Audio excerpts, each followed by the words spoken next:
You're listening to a Mamamia podcast. Mamamia acknowledges the traditional owners of land and waters that this podcast is recorded on. Hello and welcome to Mamamia Out Loud, what women are actually talking about on Wednesday, the 8th of November. I'm Holly Wainwright. I'm Mia Freedman. And I'm Elfy Scott, and I would rather be listening to Jessie Stevens too. So our Jessie Stevens came back from mat leave on Monday. She lasted one show. Every woman listening to this who's ever come back to work from mat leave will sympathise. Before baby got poorly. Things went to shit. Yes.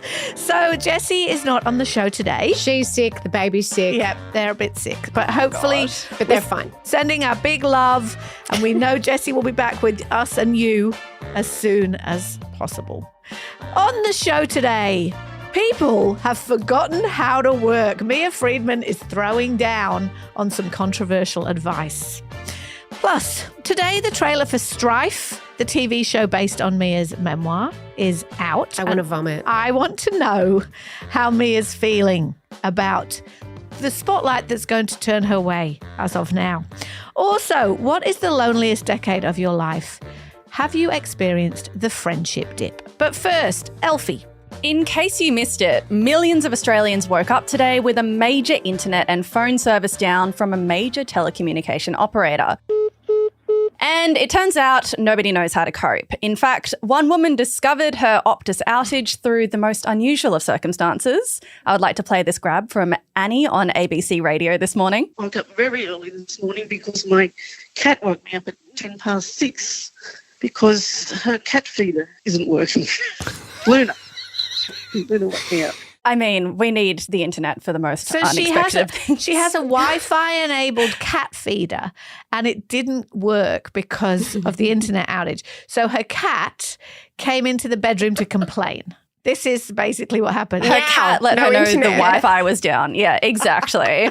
The outage hit mobile customers from across the country, from far north Queensland through to Melbourne, Sydney, and across to Perth. The interesting part of this is the response from users around the country. And when you think about it, we so heavily rely on these services for so many aspects of our lives, from work, communication, FPOS machines in shops, to more seriously, hospitals. When we lose connection, we can't function. Has anybody lost their internet today? Yes. Yes, not in the office. You know, like most people, we were at home this morning and one of the kids was like, is anyone else having trouble with their phone? And I just went, oh, yeah, actually. It's funny all the different ways people found out. But then no one has cash anymore, and a lot of cafes and stuff and businesses run on FPOS. So, like, when you think that the internet gets taken down, we're all just a little bit useless without it. Wise people say, always have a 50 in your wallet. Always have a 50 in your wallet. And I'm like, I never have a 50 in my wallet.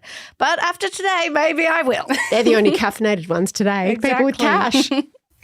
People are forgetting how to work. I've been saying this for a while. Oh, my God, she has. And she sounds like a boomer when she says it, I no know. offense. I'm so delighted that Elfy's here because she and I love our throwdowns about work.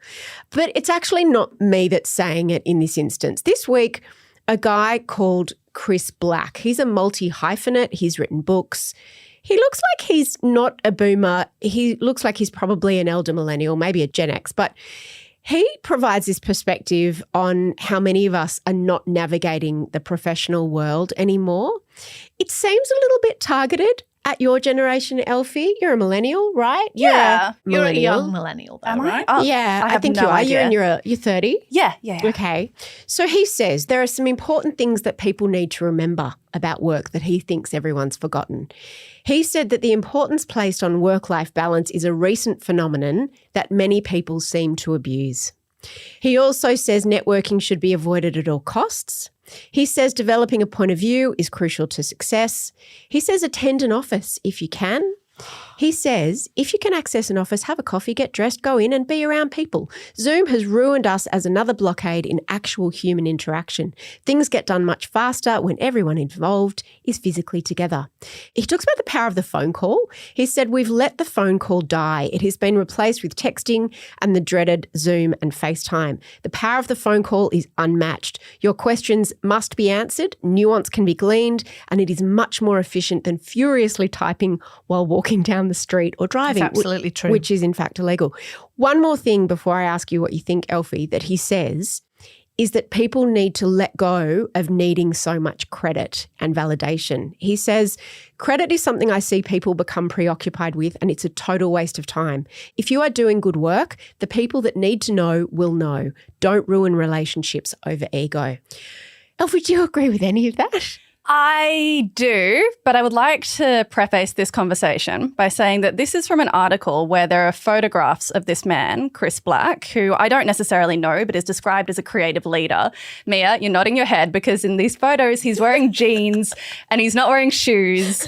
And it looks like a Succession parody of what like a creative leader would be taking photos like. Because he's standing barefoot on a table. Yes. And you know what I thought when I saw that? I thought, I should get a photo taken like that.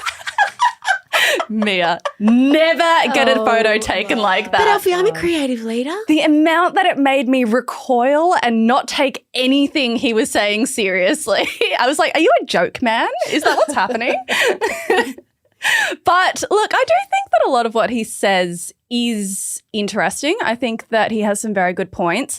I would like to interrogate the idea of work-life balance being abused. What do you think he means by that? One of the things he said in that I did not like, because even though I'm a Gen Xer and I consider myself to have a pretty hardcore work ethic, I expected to disagree with everything he said because he irritated me. He irritated me by starting off by saying, not everyone is cut out for being their own boss. Some of you are too lazy, irresponsible, or unable to stomach the financial ups and downs. I'm like, ooh.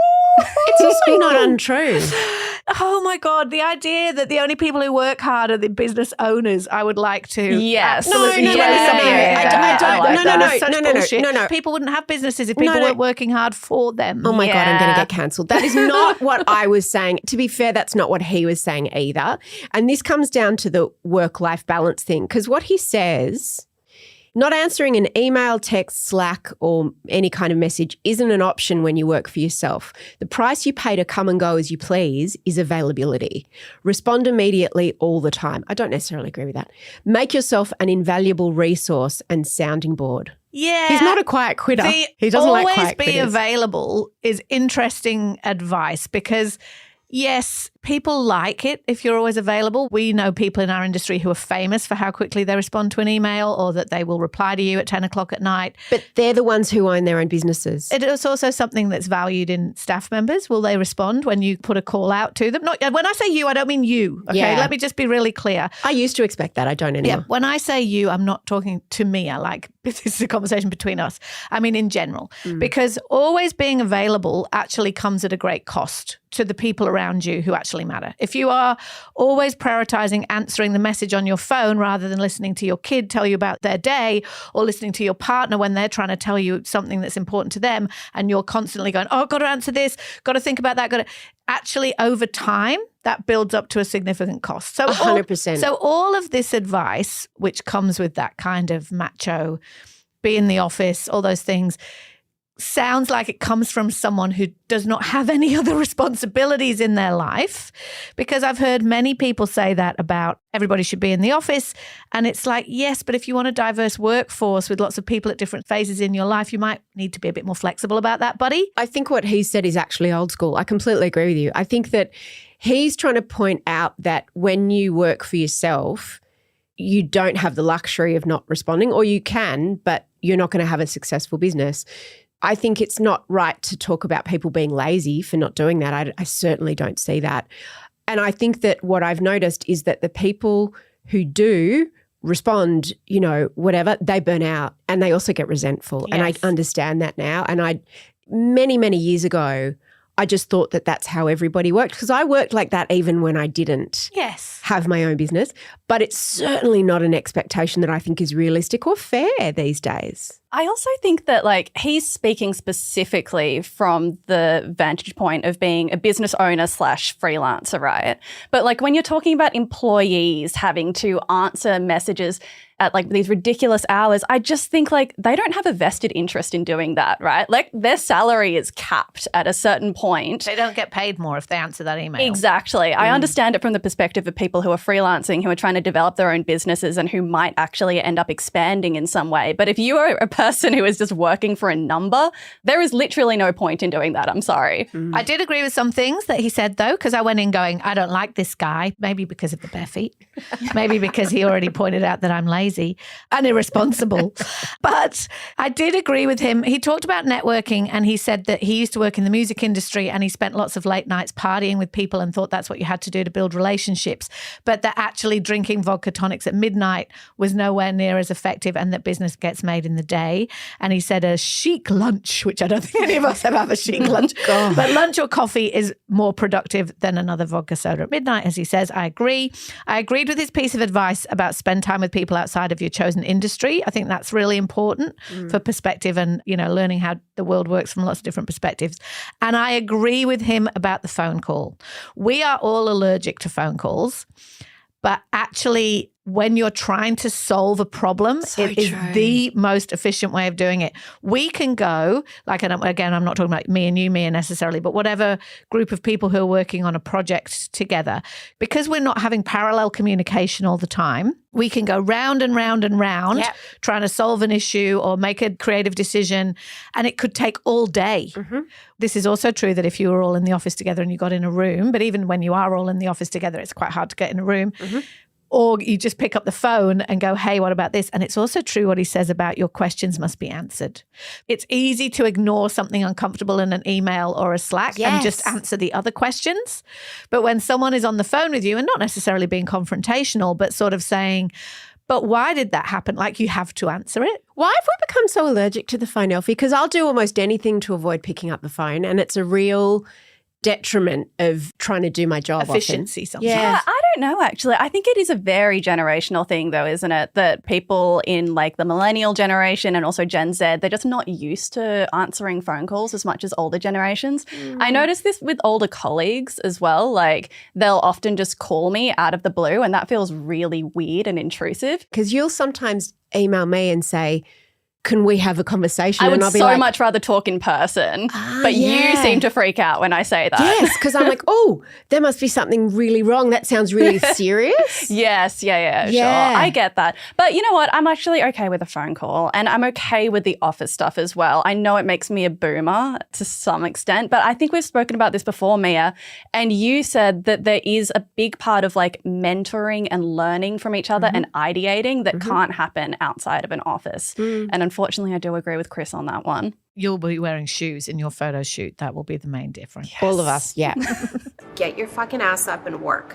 It seems like nobody wants to work these days. Mamamia out loud! Mia is about to be even more famous than she already is. And she's got mixed feelings about it. Mixed feelings which I want to poke at and explore, mostly because we haven't had time to go out for dinner lately, so I thought we'd do it on the show. Today, the trailer for Strife has been released. How's the mag out? It's a women's website. You could argue that it's normalising. Personally, I don't look to magazine covers for realism. That's what public pools are for. It's doing really well. We're 2 months behind in rent and you go and hire a new writer. So what are we pitching? Baby-led weaning? Podcasting. Celebration of the slut. The men's column. Can flavoured yogurt treat thrush? That's a yes from me. Anything else? What about the Gulf oil spill? An article I wrote went viral and I'm just so overcome. It was about the end of my marriage and the trauma of women. Just could not be happier. You should instantly go and watch it. The link is in our show notes. If you don't know what that is, it's a TV show that is inspired by Mia's book, Work, Strife, Balance, that came out in 2017. Mia's an executive producer on the show. Our girls, Jessie and Claire Stevens, were writers and producers, but it is not the story of Mia's life. Asha Keddy plays a character inspired by Mia called Evelyn Jones, who invented a woman's website called Eve. You can see the similarities there. It's not Mia, even though it sounds strikingly like Mia. But there are also plenty of differences. Evelyn is divorced. Evelyn does not do sequins. There are many others, I'm sure. Mia, the attention has already started to turn in your direction with the news that Strife is close. There was a column published on the weekend that called you scruffy and asked the question, will the real Mia Freedman please stand up? God. So how are you feeling about this? Sick. Not because the show's not good. The show's amazing. I'm so proud of the show. It was made by one of the best teams in the world, right? Oh, you know, Bruna, Pap and Drea, we were best friends in our early 20s when we were both starting our careers. And then we sort of lost touch and she went and became this extraordinary producer internationally. Big Little Lies, The Dry, Wild, Gone Girl, Nine Perfect Strangers. She's extraordinary.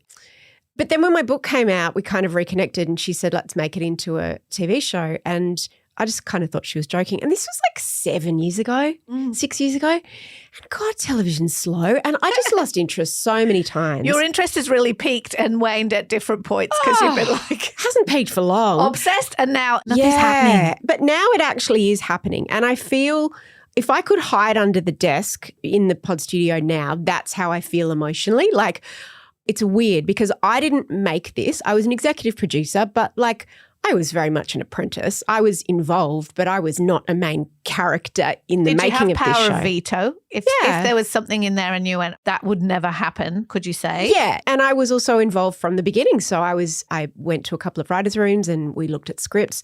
Oh, God, you look at so many drafts of scripts and people give notes and it's very much a group project. And I was involved in all the casting. There were a bunch of us executive producers and, of course, Asha, who was also an executive producer and star. So for me, the making of it has been a masterclass to just watch all these people like Asha and the showrunner, Sarah Scheller, and the chief writer and people in the writers' rooms and the producers and the director, Stuart Bowen, and, you know, just being on set and just watching how casting happens and all of those things has been amazing. But now that it's out in the world, what I'm scared of is not that people won't love the show because I think they will and it is extraordinary. I don't want the attention. I just want to hide. Can we talk about the media coverage so far? So this column that called you a scruffy and unkempt woman, can we give a little bit of context for that? Because I haven't actually read the column yet. I only saw the snippet on your Instagram and it made me laugh. But other than that, like what were they actually talking about? It's a well-known Sydney media columnist who I won't mention, but I'm in very good company. She writes pretty awful things about most women who are in the media. Anyway, it was very funny the way it opened. In a media industry that is notoriously hard on women, knives are being sharpened as the TV show Strife comes out, you know, for Mia Freedman. And then her basic point was that in my 20s, I was much more glossy and polished, but now I'm very scruffy and unkempt and I try to hide my privilege to make myself more relatable. They were trying to draw a picture that Mia's somehow like devious, duplicitous, inauthentic. Yeah. For not brushing my hair and wearing makeup sometimes. For wearing your socks above your gazelles today. The thing is even though this is not you and this is not your story, people will definitely think they've been given license to talk about you in whatever way they want to talk about you. And I want to know how you arm yourself for that when you know it's coming. Not very well. I'm just thinking I need a therapist again. I need to make a new I'm not appointment. in therapy at the moment. I need to re-get into therapy.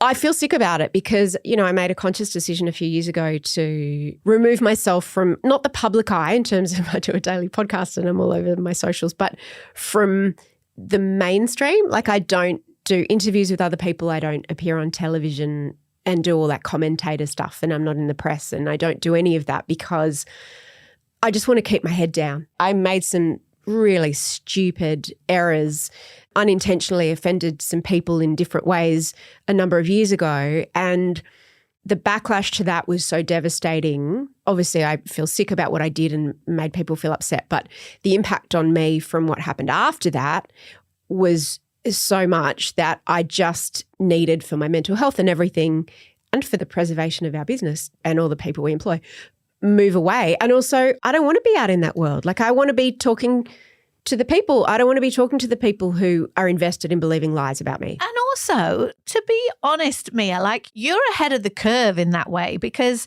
who were we talking about recently when we were saying there is no, I think it was Taylor Swift, right? And I know Mia will love this and comparing her to Taylor Swift. But that there's nothing in it for Taylor Swift to go and subject herself to a third-person view on like commentating about her life if she goes and does a big profile piece, interview. Like now that it is possible for people, and particularly women who are the ones who get critiqued more than ever, to put their own words out there unfiltered, to present themselves the way that they want to be seen, rather than the irony of that comment about the scruffiness is that in the past, like I know that when you were starting Mamamia and you might be asked to go and do a shoot for a glossy magazine to promote Mamamia, and they'd want you in a ball gown and they'd want to do your hair. And that's how magazines work. We worked in it. We know it, right? And it's lovely and it has its place. But the fact that now you're in control of how you are presented and you get to choose it and you can be you, what possible advantage is there for you to be putting yourself out there for other people to pick at? You know what I mean? And also people do get to see you, which is the irony of what was written here, the idea that you are hiding. It's like, no, actually, you're being you. It's the fear of the spotlight. I think that's because particularly as a woman, it feels very dangerous. The spotlight is never a safe place to be for a woman. And of course, I'm not talking about physical safety, although there's that, but it's, you know, metaphysically because we don't like women who stick their head up. But yeah. And also I'm just shy. Like I don't like talking about that stuff. Like Do you think that men who produce projects like this, say like they write a book, they write a TV show, they feature in a TV show, do you think that they experience the same amount of anxiety about this kind of spotlight, or do you think that it is inherently more vulnerable to be famous as a woman? That is such a great question, Elfy, and you've nailed it. So Glennon Doyle says that when a man puts something out into the world, we debate what it is that he's put out in the world. When a woman puts something out in the world, we debate whether she's worthy of putting anything out at all. That's so interesting. And it's like, I just want people to watch the show and all of that. Like, I don't want any scrutiny on me personally, not because I have a thin skin. Like, I genuinely don't care. When she called me scruffy and unkempt, I genuinely found that funny because it's also true. It's also cute. It's a nice trait to have, isn't yeah, it? exactly. Which is why description. that didn't. It's not an insult. No, it didn't bother me at all. But what I objected to was the implication that I was faking it. Yes, and I was somehow being deceptive. But like, what other people think of you is none of your business. But for me, there's always the fear that it will impact literally on our business, which employs everybody who makes this show and, 150 people, and that's what scares me. So with all that said, and I know you're feeling sick about it, and we'll be doing lots of therapy of various kinds. However, tell us why you decided to do it then, because it's a great story, right? This is the thing, is that what you've lived through, created, made, this is a story about the internet in a very particular moment, right? And it's funny and it's brave and it's weird and it's silly, and it's like, that's why you wanted to do it, right? Was to tell a story. I think probably that question should be asked to Asha and Bruna more. And I know what their answer is because they've already been asked it. So I can tell you what drew them to it is that it's not just a story about me. It's a story about every woman who tries to work but also have a family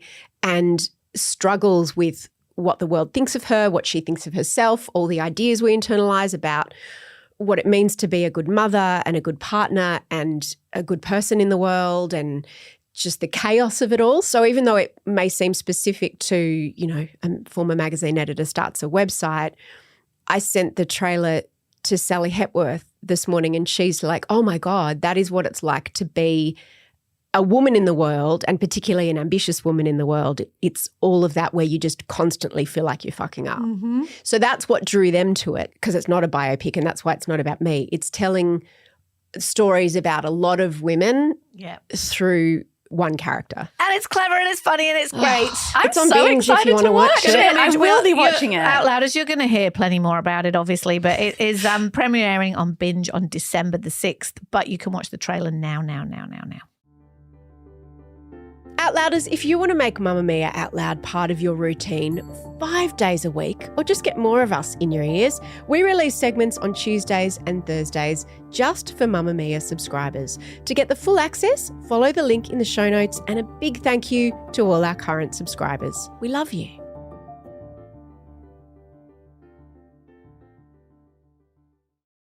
Apart from from your family, how many close friends do you have? That's the question that journalist Anne Helen Peterson wants us to ask ourselves. She's written an essay titled The Friendship Dip, and it talks about the number of close friends you have and how it changes through your 20s, 30s, and 40s. And she refers specifically to the dip in your 30s. Peterson writes, I always thought that as you move through life, you just keep accumulating friends, layering new relationships onto existing ones. But looking at new data from the Pew Research Center on the state of friendship in the US, I'm reminded of my own surprise when I woke up in my mid-30s and wondered, do I still have friends? The Pew Research data found that 49% of adults 65 and older say they have 5 or more close friends. That number just keeps going down as you go down the age range. So 40% of those from 50 to 64 have 5 or more close friends, compared to 34% of those 30 to 49 years old, and 32% of those younger than 30. Mia, does this ring true for you? How many close friends do you have? And has this number changed throughout your life? Yes, I thought this was so interesting because I also thought that even until I read about this idea of the dip. And I think that the reason it happens in your 30s, at first I thought that's because when most women have children or have young children, and I think that's a big part of it. I think that that is also when paths diverge. I think that everyone's kind of the same as a teenager, you know, plus you never have a more concentrated friend experience than you do at school because you're thrust together with people day after day, and that's not always happy for everybody, but friendship is a big, big part of the pie of your life. But then in your 20s, kind of everyone's sort of still pretty much the same. I took a big diversion because I had a baby when I was 25, but everyone's pretty much the same in their 20s. They're kind of working out who they are and starting serious relationships or traveling or uni or first jobs or whatever. But shit gets real in your 30s, and it's usually where you've settled. I don't just mean settled in a relationship, although often that is when you might move in with someone or you might have a baby or you might have young kids. But also you've probably established a direction in which you want your career to head, or you've had a certain job for a particular length of time.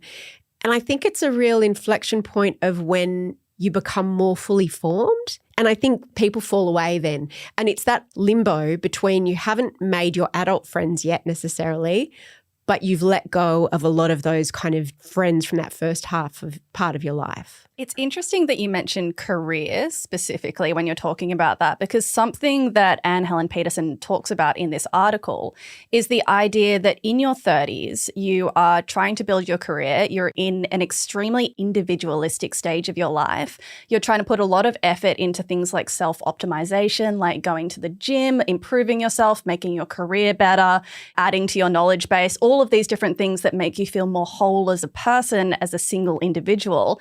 And yet that can come at the cost of losing friends. Do you agree with that? I think so, because I think that one of the things we underestimate about our friendships is how many of them are really built on convenience. Because you have friends who you might have met at uni or school or in your first job, or because they live around the corner, or because you go to the gym together or whatever. So you see them all the time, and an intimacy builds up between you because of the consistency of that connection. And then when your life stages shift, whether it is that you have kids or you don't have kids, or you move or you don't move, or whatever it is, then you have to be much more conscious about whether or not you're going to maintain friendships. And I think that that is when your dips begin to happen, right? Because if you're like, well, I still love Bob, but now I'm home with a baby and Bob's still at the pub at midnight. So if me and Bob want to see each other, we have to like make an actual effort to carve that out and make it happen. And are we going to do that? That's when the dips begin to happen. Because I was thinking about my friendship dip. I had my kids quite late comparatively. A lot of my friends here had kids. And our relationships had changed but pretty much held on. But then when I had kids too, and maybe we lived in different parts of the city or whatever, and life just became really complicated, some of those friendships didn't survive. And it's not that a bad thing happened. It's not that we broke up. It's just someone that I used to see twice a month, now a year would go by and I hadn't seen them. and you're like, oh, I can't even believe that happened. And sometimes there's sorrow about that because, as Anne Helen Peterson says, you can wake up and go, oh, what happened to my people, the people who know me and have known me for years? We just don't see each other anymore. And there can be a real sorrow about that. I think that if you do continue to make that effort, and I do have friends like that too, then that obviously speaks to the quality of your friendship. But also, what will also happen when you change life stage, new job, kids, new relationship, whatever, is you'll get new friends of convenience, like the people in Mother's Group, the people in the kindy class, and how many of those stay in the next change. Like, it's kind of like barnacles and the ship keeps moving, and some of them are going to fall off and some of them are going to stick. I think that's really interesting because I think maybe people used to be better at that. My parents have always been very good friendship role models, and I don't think I necessarily live up to them in that they have friends they've had since university now. Like, they're nearly 80, and this week they're going down to London to stay with one of their best friends who's a woman they met when they were 20. So they still are in touch with nearly all their friends. They have this rich, vibrant group of friends that they've had forever. And it's funny that now we think it's easier to stay in touch with people because of technology.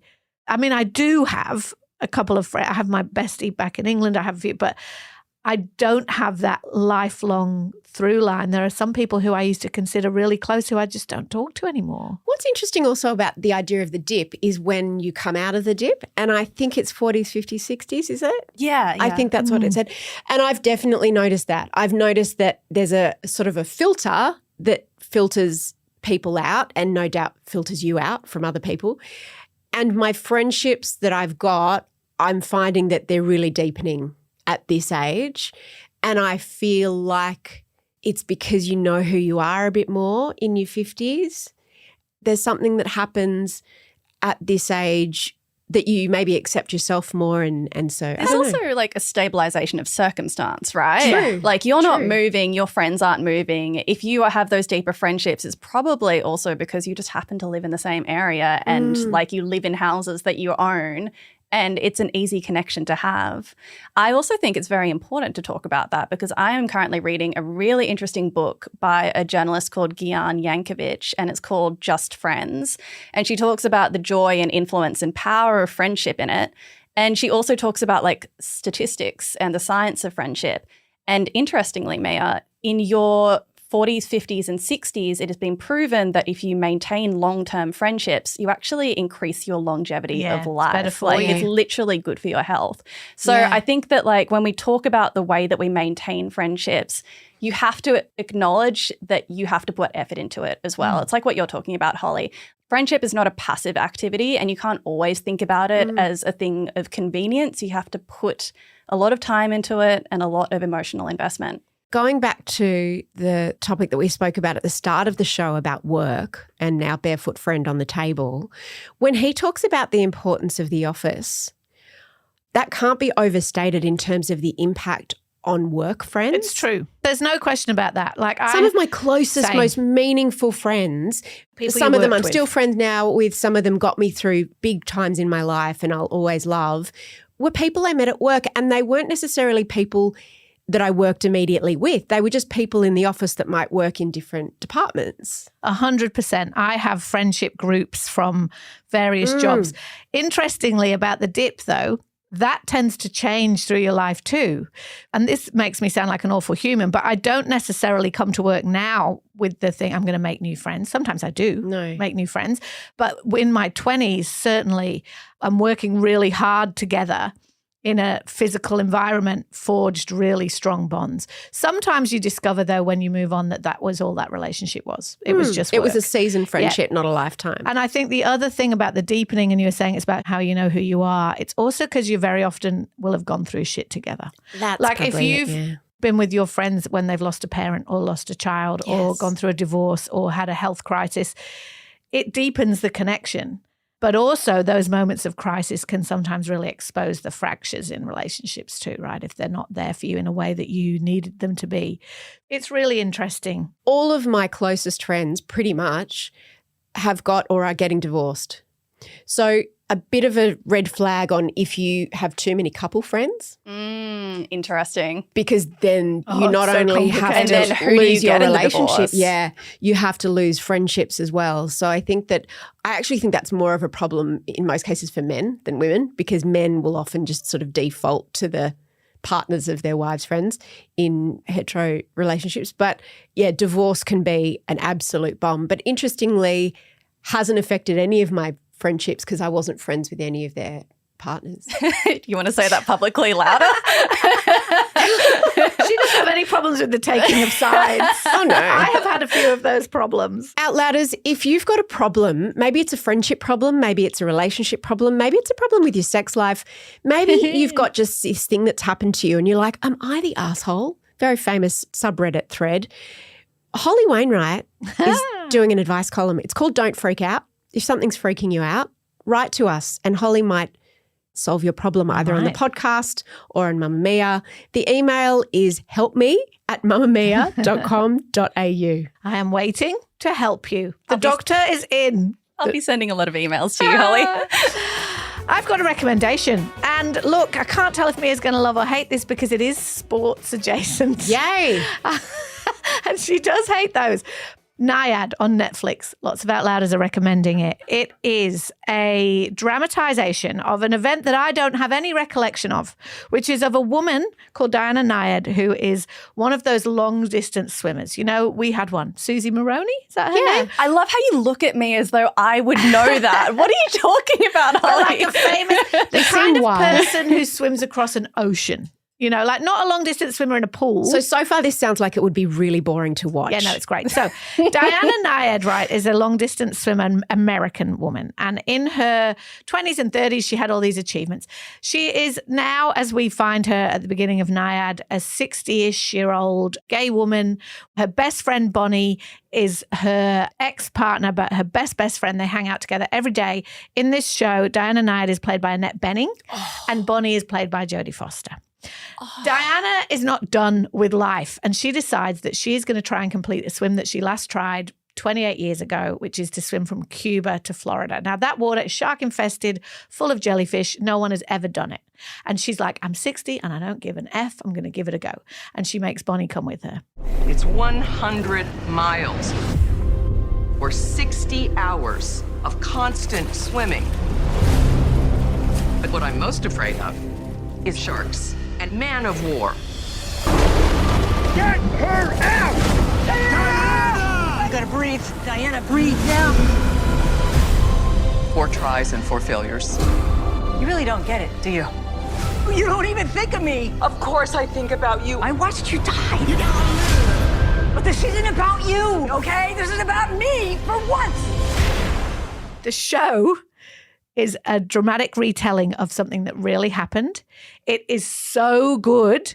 Diana is not a very likable protagonist. She is a really difficult, crotchety, ego-driven woman. Their friendship is absolutely brilliant, what she puts her friends through in dragging them along on this adventure. It's just so good. I can't tell you how good it is. And then, of course, when you watch it afterwards, you have to go deep on Diana Naiad. And she's become this big celebrity and she has been on Ellen and Oprah and all the things and she's done all these inspirational speeches. But now she always shouts out Bonnie and she's like, if you think I'm a badass, you need to meet Bonnie, because the movie is really about their relationship. Oh. So good. It's on Netflix right now. It's called Naiad, which is Nyad. Watch it, watch it, watch it. It's great. If you're looking for something else to listen to and you're missing Jessie, yesterday was her first subscriber episode back. And it was great because you might remember Outlouders before she left, Holly and I both had parenting advice for her and it was very different. So we decided to see who was going to be on the top of the leaderboard in terms of the value of that advice. And Jessie has given her verdict on who was most sensible and helpful. Well, there's a link in the show notes if you want to listen to that right now. Thank you for listening to Australia's #1 news and pop culture show. This episode was produced by Emeline Gazilas. The assistant producer is Tahli Blackman, with audio production by Leah Porges. And we'll see you tomorrow. Bye. Shout out to any Mamamia subscribers listening. If you love the show and want to support us as well, subscribing to Mamamia is the very best way to do so. There is a link in the episode description.